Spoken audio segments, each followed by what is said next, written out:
Ya, baik. Shalom, salam damai sejahtera. Teman-teman semua dimanapun kita berada. Dan polemik yang terjadi. Kekristenan adalah agama ciptaan Paulus. Benar atau tidak, kita akan sama-sama simak. Karena ini yang seringkali oleh para mualaf-mualaf, ya, para polemikus-polemikus muslim, yang memang seringkali ya, mereka tidak membahas kitab suci mereka, tetapi seringkali mereka membahas ayat-ayat kitab suci Alkitab, membahas iman umat Kristen. Ya, tidak salah teman-teman, tapi niat dan motivasi mereka tentu adalah hanya untuk menjelekkan, memfitnah iman Kristen. Karena apa?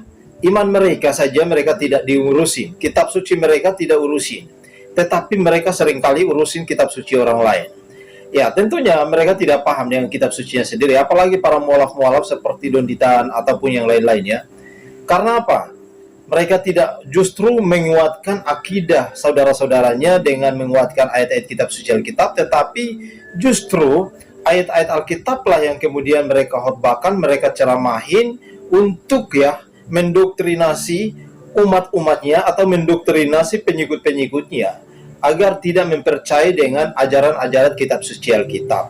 Tetapi teman-teman tahu bahwa ajaran Alkitab semakin mereka mencari tahu, semakin mereka mendekat kepada kebenaran itu, dan mereka akan tahu bahwa kebenaran yang sesungguhnya adalah di dalam kitab suci Alkitab. Ajaran tertinggi Yesus adalah kasih sesamamu manusia seperti dirimu sendiri.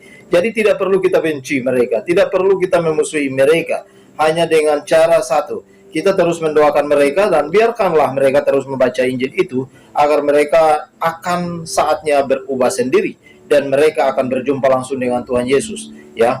Di mana kita melihat buktinya sudah banyak yang terpanggil dan mengenal Yesus Kristus. Ya, kalau memang mereka masih mengeraskan hati, nasib hidupnya akan seperti Ustadz Agustan. Ya, jadi kita hanya lihat saja mereka, apa yang mereka mau lakukan terhadap ajaran kitab suci, silakan saja. Karena Alkitab sendiri mengatakan begini teman-teman ya, celakalah mereka yang melakukan penyesatan itu. Artinya batu kilangan sudah siap-siap untuk ditenggelamkan ke dalam laut, saudaraku sekalian. Tetapi belum waktunya, biarkan saja.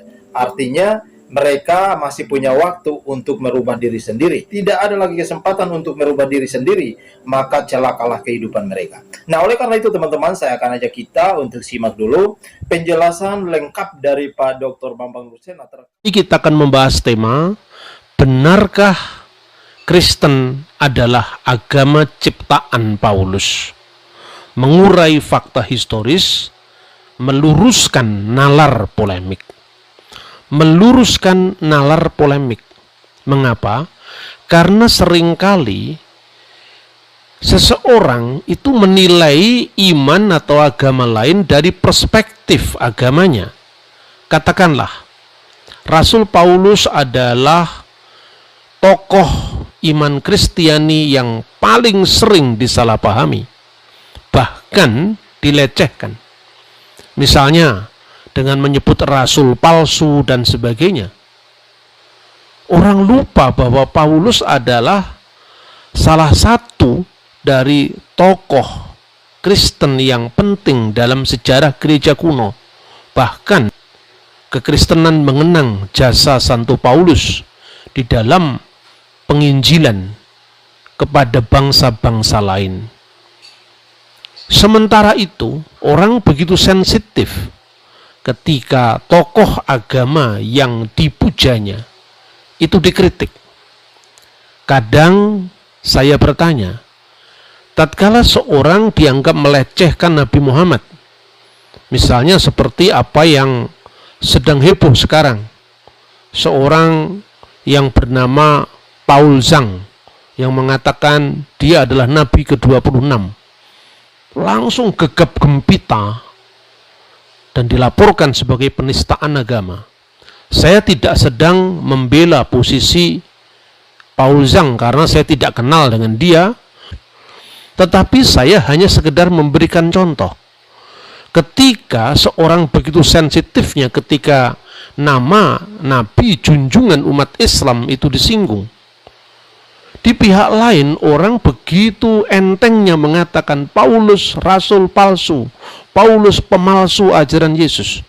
Dan biasanya pembicaraan itu tidak didasarkan atas fakta historis, melainkan hanya lebih didorong oleh nalar polemis untuk sekedar menjatuhkan agama orang lain dan memandang agama orang lain dari perspektifnya. Nah, ini saudara-saudara yang harus dihindari. Tetapi baiklah, apa sih yang dipersoalkan tentang Paulus dan kenapa sering dipertentangkan dengan ajaran Yesus Kristus? Orang biasanya mempertentangkan antara ucapan-ucapan Paulus dan sabda-sabda Yesus. Padahal kitab suci yang dikutipnya ya Alkitab juga. Jadi dia membangun argumentasi untuk menolak Alkitab, tapi dengan mempreteli ayat-ayat Alkitab tanpa melihat konteksnya secara keseluruhan. Lalu dia bermain-main dengan ayat itu untuk menyerang iman Kristen. Tentu dalam konteks yang sedang kita bahas, ini sebuah bentuk penodaan agama, sekalipun saya sendiri sebetulnya tidak terlalu setuju apabila perbedaan pandangan itu harus dipersekusi atau dikriminalisasi. Tetapi itu yang sering saya dengar ketika iman Kristen disalahpahami. Misalnya tadi yang saya katakan mempertentangkan ajaran Yesus dengan Paulus berdasarkan teks-teks Alkitab sendiri. Kristus bersabda, Matius pasal 5 ayat 17 yang sangat terkenal itu. Janganlah kamu menyangka bahwa aku datang untuk meniadakan hukum Taurat atau kitab para nabi. Aku datang bukan untuk meniadakannya, melainkan untuk menggenapinya. Orang hanya menekankan kata-kata, aku datang bukan untuk meniadakan hukum Taurat. Tetapi dia lupa teks selanjutnya itu atau frasa selanjutnya itu berbunyi melainkan untuk menggenapinya. Di dalam bahasa aslinya adalah ala plerosai. Pleroma itu adalah penggenapan. Apa artinya penggenapan? Perjanjian lama yang tidak lain adalah tanah kitab suci Yahudi itu yang secara penuh diterima oleh umat Kristiani dan disebutnya sebagai perjanjian lama adalah bayangan tentang peristiwa yang akan terjadi. Isinya adalah nubuat-nubuat, simbol-simbol. Ketika nubuat-nubuat itu dan simbol-simbol itu sudah digenapi dengan kedatangan dari dia yang disimbolkan atau dia yang dinubuatkan, otomatis relevansi dari simbol itu tidak berlaku lagi. Jadi itulah yang artinya melainkan menggenapinya. Seorang mau menyambut kedatangan Presiden Jokowi dengan memasang gambar-gambarnya di jalan-jalan. Selamat datang Presiden Jokowi. Tapi ketika Presiden Jokowi sudah datang, tentu orang tidak lagi melihat gambarnya, tapi melihat hakikatnya langsung. Orangnya yang datang, sosoknya yang telah tiba, lalu disambutnya. Inilah makna daripada menggenapi. Dan kalau itu yang dipersoalkan, sesungguhnya Paulus juga mengatakan hal yang sama. Misalnya kita sebut di dalam Roma pasal 3 ayat 31. Jika demikian, adakah kami membatalkan hukum Taurat karena iman? Sama sekali tidak, melainkan kami meneguhkannya. Nah, saudara-saudara yang terkasih, ayat lain lagi misalnya, Paulus berkata di dalam suratnya, dia mengatakan bahwa Kristus itu adalah kegenapan hukum Taurat, telos garnomos. Ungkapan telos garnomos itu paralel dengan sabda Yesus, melainkan untuk menggenapinya. Jadi Kristus adalah kegenapan hukum Taurat. Yesus mengatakan bahwa karena aku berkata kepadamu sesungguhnya selama belum lenyap langit dan bumi ini, satu iota atau satu titik pun tidak akan dibatalkan sebelum semuanya terjadi. Nah, kedatangan Kristus itu adalah menggenapi semua nubuat-nubuatan dalam kitab Taurat. Paulus bukan satu-satunya dari tokoh dari kekristenan. Kalau kita lihat ya, Paulus adalah orang yang memang dipanggil Kristus secara langsung, sebagai contoh bagaimana Kristus itu berkuasa ketika dia sudah dibangkitkan dari antara orang mati untuk memperlengkapi murid-muridnya yang dari kalangan Yahudi. Dan Paulus juga dari kalangan Yahudi, tetapi dia lebih siap dengan situasi di mana Injil harus dibawa ke kalangan masyarakat yang bukan Yahudi. Makanya Injil harus disampaikan kepada orang-orang goyim, karena keselamatan itu tidak hanya bisa dibatasi dari konteks keyahudian. Dan banyak orang pada abad pertama itu tidak memahami jalan pikiran yang dilakukan Paulus. Justru Petrus yang memahami itu. Di dalam suratnya 2 Petrus pasal 3:16 dia mengatakan, hal itu dibuatnya dalam semua suratnya apabila ia berbicara tentang perkara-perkara ini.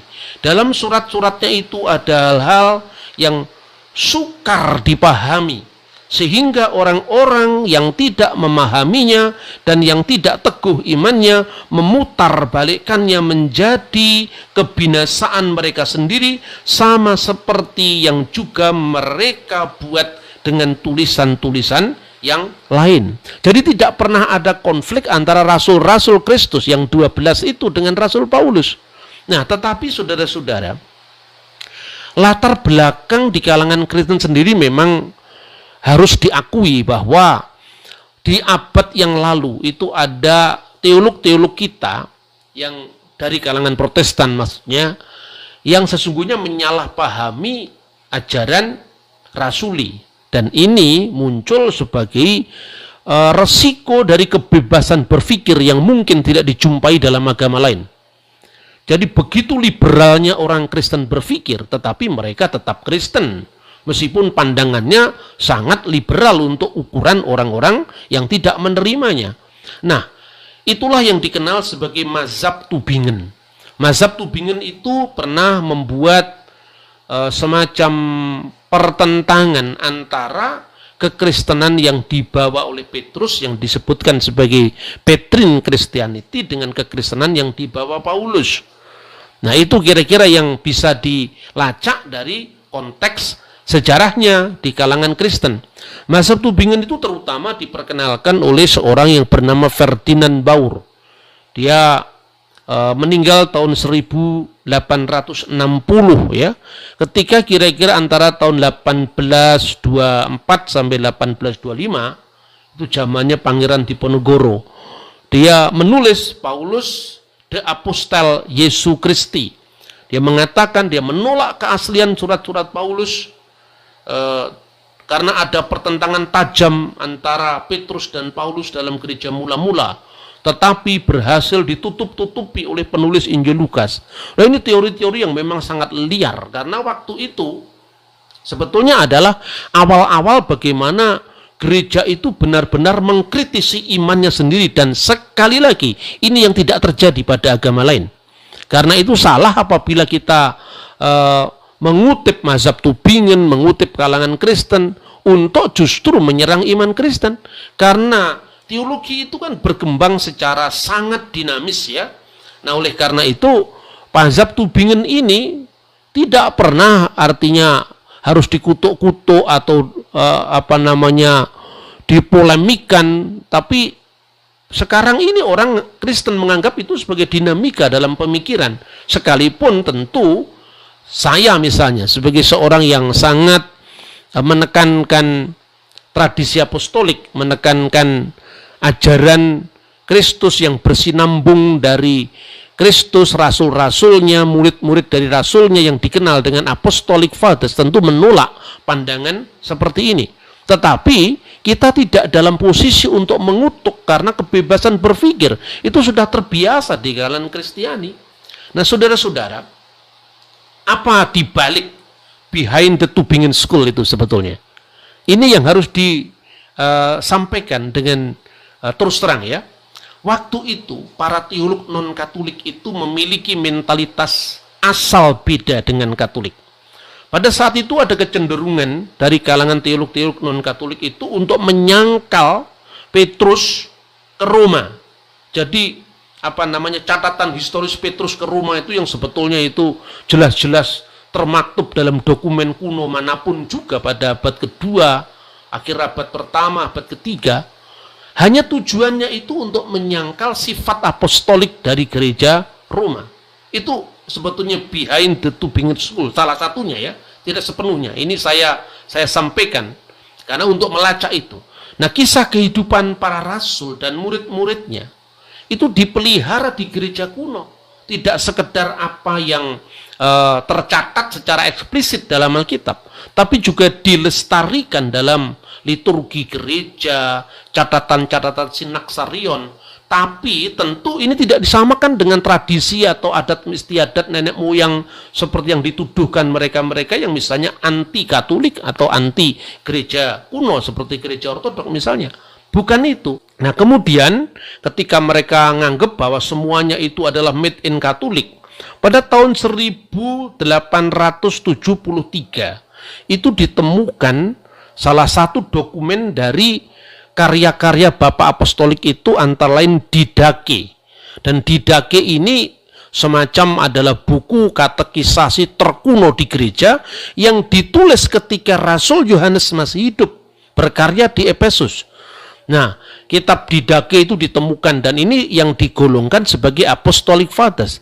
Tidak lama kemudian juga surat-surat Ignatius dibaca lebih luas lagi, karya-karya Clement dari Roma, dan banyak sekali tulisan murid-murid para rasul kemudian dikenal di kalangan orang-orang Kristen di Eropa. Lalu apa yang terjadi? Pertama-tama banyak teolog yang non-Katolik itu menuduh bahwa tidaklah mungkin bahwa di masa penganiayaan seperti itu akan muncul buku-buku yang ditulis oleh muridnya para rasul. Nah, ini sesungguhnya sebuah bentuk keterkejutan karena ternyata bahwa ajaran gereja itu bisa dilacak dari awal sampai kepada para rasul Kristus sendiri. Tetapi puji Tuhan bahwa ini tidak hanya menjadi pergulatan orang Katolik. Ada banyak orang-orang Protestan yang jujur, yang kemudian mencari kebenaran. Dan sekalipun dia tentu tidak dalam konteks berbicara sebagai orang Katolik, tetapi penemuan-penemuan ini sangat penting di dalam kajian tentang sejarah gereja. Maka J.B. Lightfoot, seorang penulis dari gereja Protestan, seorang teolog dari gereja Protestan, kemudian menerbitkannya di dalam bukunya Apostolic Fathers. The Apostolic Fathers ini memuat baik itu tulisan dalam bahasa aslinya yaitu bahasa Yunani maupun terjemahannya dalam bahasa Inggris. Dan apabila dalam teks-teks Bapak Gereja itu ditulis dalam bahasa Latin atau bahasa Aramaik, dia akan mencantumkan itu di dalam edisinya. Nah, ini sesuatu yang harus disambut gembira karena perkembangan ekumenis antara gereja Katolik dan gereja Protestan, dua gereja yang dominan di negara barat. Maka teolog lain seperti Adolf van Harnack kembali meyakini data-data awal gereja dan mengusulkan agar buku-buku perjanjian baru itu ditulis lebih awal lagi daripada semua yang sudah dituduhkan atau diteorikan oleh para teolog yang sangat liberal hasil dari mazhab Tübingen tadi. Misalnya yang memberikan penanggalan Injil Yohanes itu ditulis pada abad kedua dan sebagainya.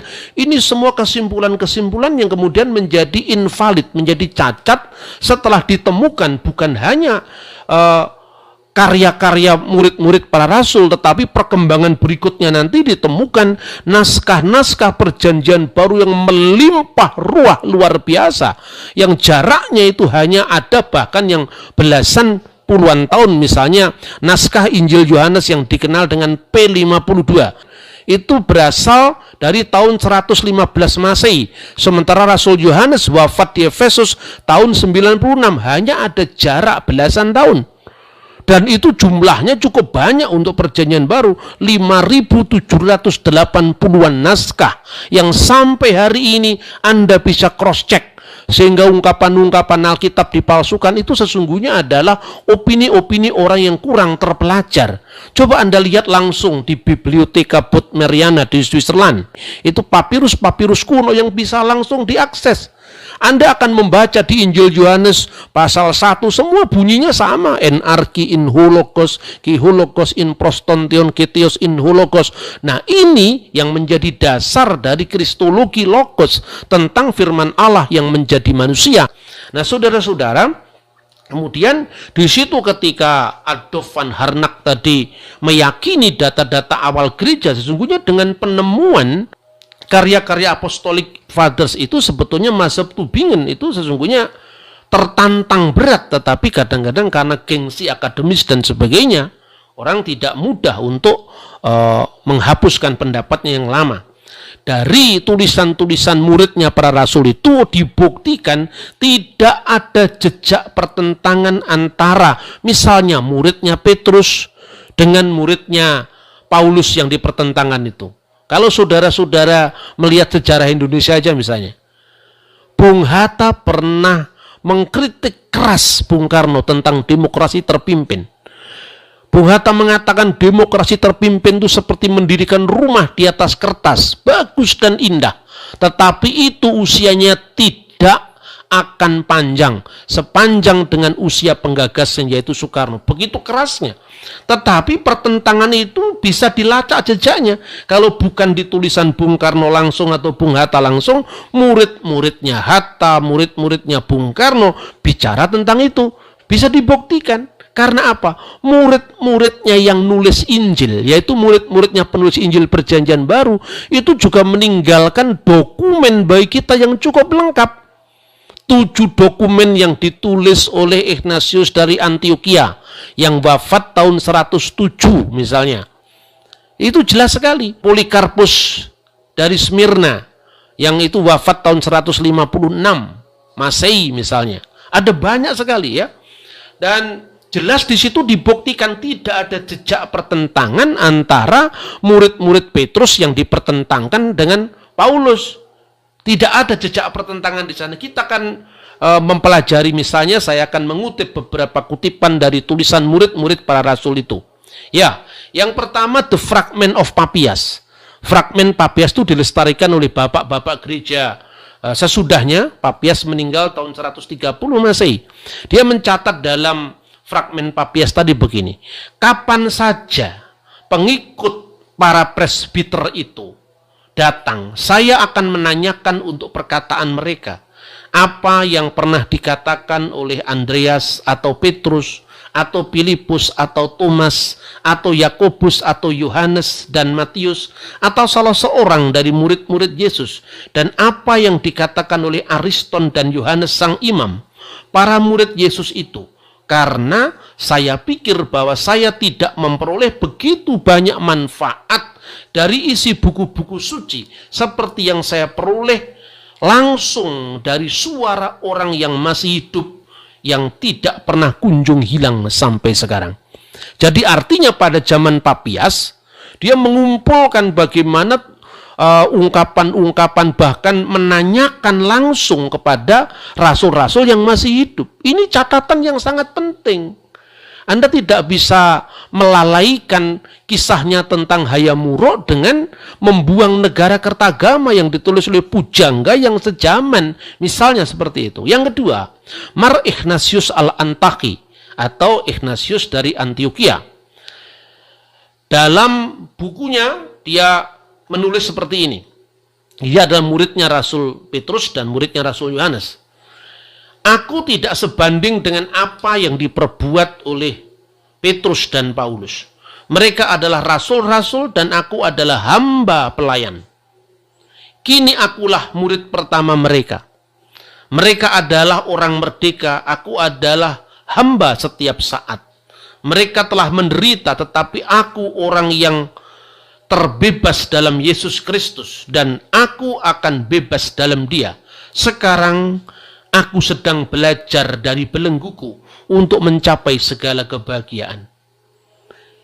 Ignatius itu adalah muridnya Petrus dan muridnya Yohanes. Dia mengatakan, aku tidak sebanding dengan apa yang diperbuat oleh Petrus dan Paulus.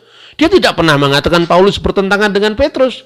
Jadi bagaimana para teolog dari zaman Pangeran Diponegoro dia bisa bikin teori Paulus bertentangan dengan Petrus? Berikut, Mark Clement atau Santo Clement dari Roma. Dalam bukunya atau dalam suratnya dia menulis, ketika waktu itu gereja Roma menghadapi masalah ya, karena dengan adanya perpecahan gereja di tempat-tempat lain, maka dia menulis surat pastoral. Isinya apa?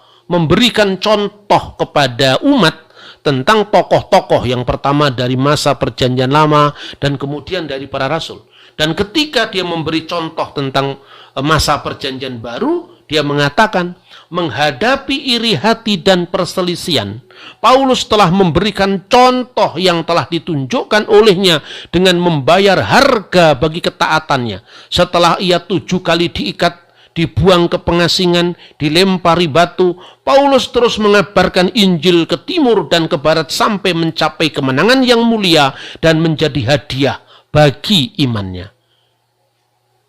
Clement dari Roma itu adalah muridnya Petrus, muridnya Paulus. Tidak pernah ada jejak pertentangan antara Petrus dan Paulus di Roma.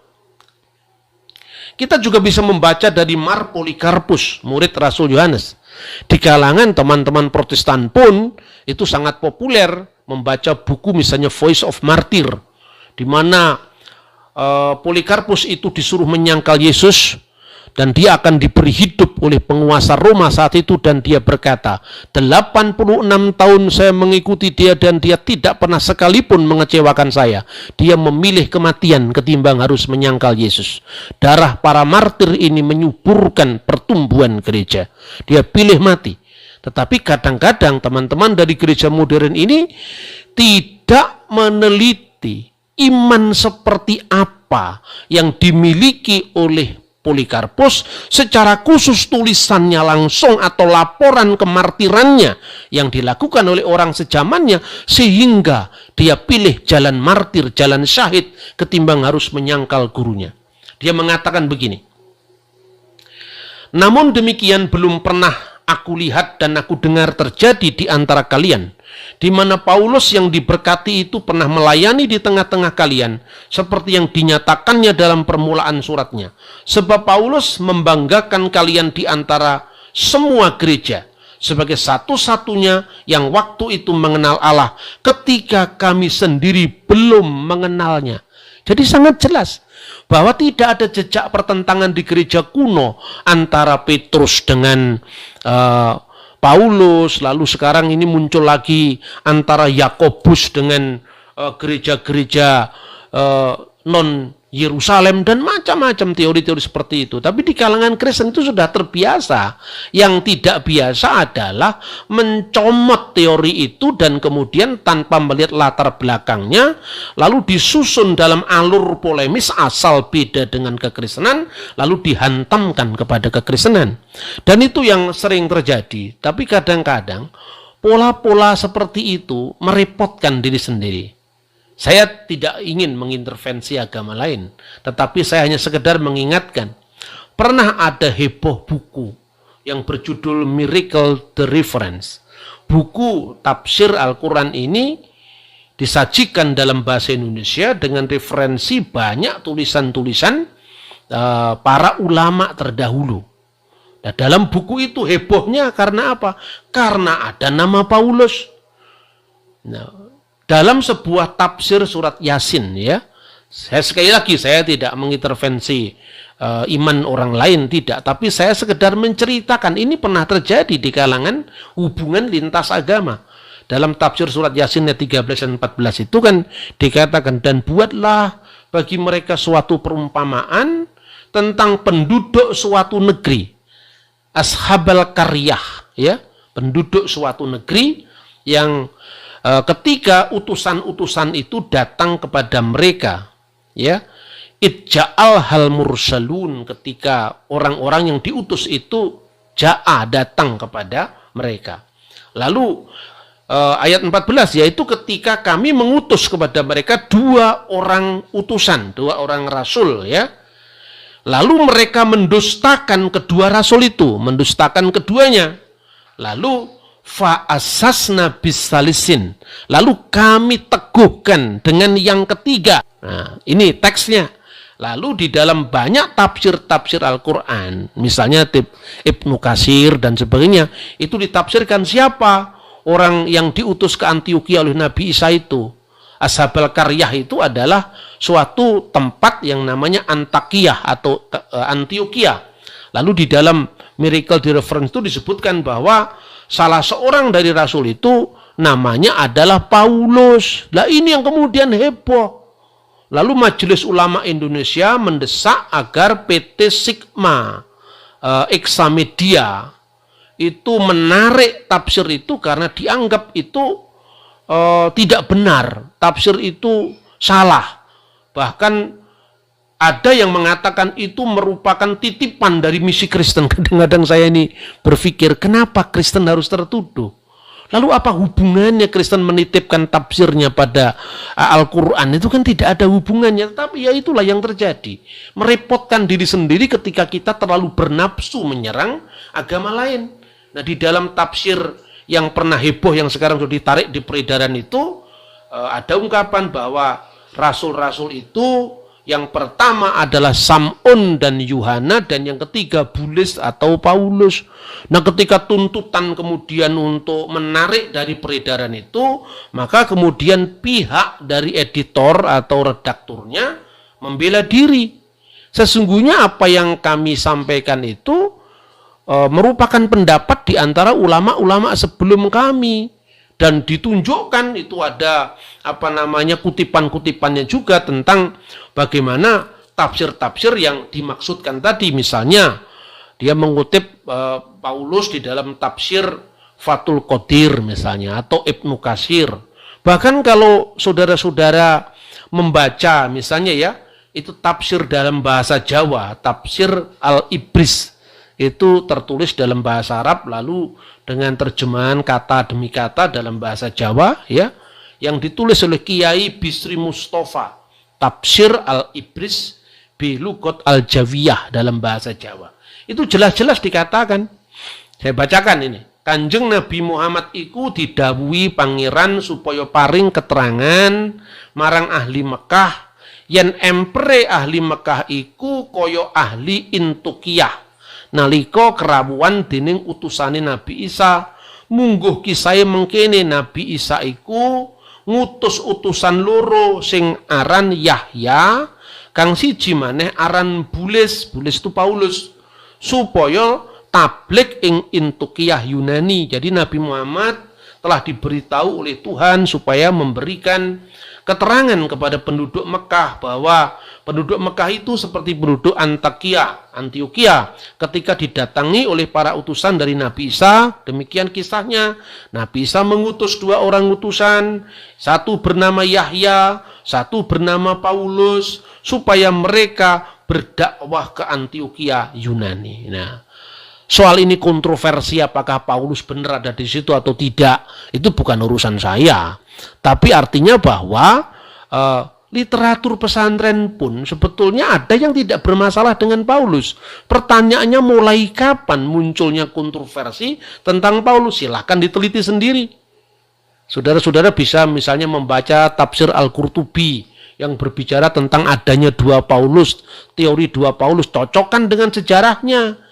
Baca literatur abad pertama, kedua, ketiga. Jangan hanya karena ini sudah ada tafsirnya. Tafsir itu munculnya dari mana, kapan terbitnya, siapa penulisnya. Jadi saudara-saudara, sekalipun buku itu sudah ditarik dari peredaran, tapi kalau saudara-saudara membaca kitab-kitab kuning yang lazim di pesantren, buku itu juga masih ada keterangan seperti itu. Ya, salah satunya itu Qala Ibnu Juraij an Wahab bin Sulaiman an Su'eb al-Jabbai Qala kana ismu ar-rasulain al-awliyin Sam'un wa Yuhana wa ismu Salis Bulis. Nama 2 orang rasul yang pertama adalah Simon ya, dan Yuhana, dan ismu Salis Bulus, dan nama yang ketiga adalah Paulus. Saya sekali lagi tidak ingin mengintervensi, tetapi saya hanya mengatakan ketika banyak orang mengatakan Paulus nabi palsu, Paulus rasul palsu, apa Anda tidak ingat bagaimana ketika misalnya nama besar Nabi Muhammad SAW itu disinggung dan itu akan menciptakan kemarahan global. Pemirsa-pemirsa yang non-Kristiani, cobalah meninggang rasa. Kalau hal itu sangat menyakitkan hatimu ketika junjungan kita, tokoh yang kita hormati, itu dilecehkan. Apa para polemikus yang mengatakan agama Kristen ciptaan Paulus tanpa cross-check bukti-bukti sejarahnya, itu juga tidak melukai hati saudara-saudaramu. Janganlah berbuat sesuatu yang Anda tidak suka terjadi atas dirimu terhadap orang lain juga. Kita ini sesama saudara sebagai umat manusia ciptaan Tuhan di muka bumi. Kiranya Tuhan memberkati kita. Shalom Aleichem.